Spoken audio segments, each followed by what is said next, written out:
What's going on, y'all? Me and Josh stopped by the office today to show you guys a couple of mounts. This is a mount from a stag I killed a few years ago in New Zealand. And we wanted to show you the difference between traditionally mounting them just like this one is. Just got a bolt coming out of the wall, no adjustability. It's just is what it is. Compared to some of these I got mounted in here, y'all come check them out.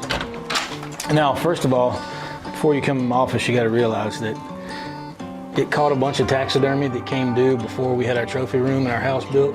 So it's a little cluttered, but it's still a lovely room of death. So come on in.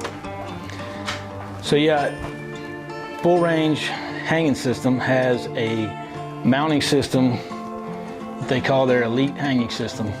And it's for big game like this elk right here. So you can see I've got a ton more mobility. I can pose this trophy any kind of way I want to pose it.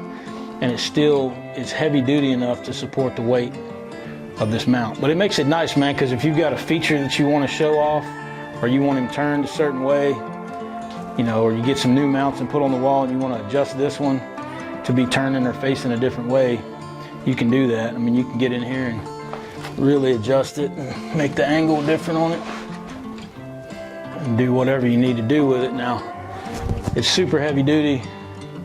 And as you can kind of see back there, the wall mount is roughly the same as the other ones, except it's got a double on it. This arm's going to be shorter, and then you got your base plate. So it's fairly simple, although it's really strong, and you can mount your red stag or your elk or whatever you want to mount.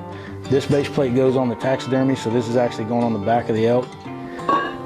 You got a double wall mount with a swing arm that's quite a bit shorter. So to keep that weight closer to the wall, and then that just mounts in there like this. So this is the one you got to get a level out and get it vertical on your wall.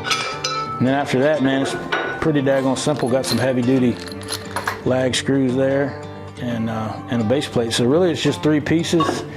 The elite system from Full Range. If you have the need to put some big animals on the wall, I highly recommend it because it really makes them come to life when you're adjusting it. If you've got one side you prefer to be shown off or he needs to be turned a certain way, it's so much better than the traditional way of mounting these elk and deer and whatever you want to put on the wall. I think it's pretty cool.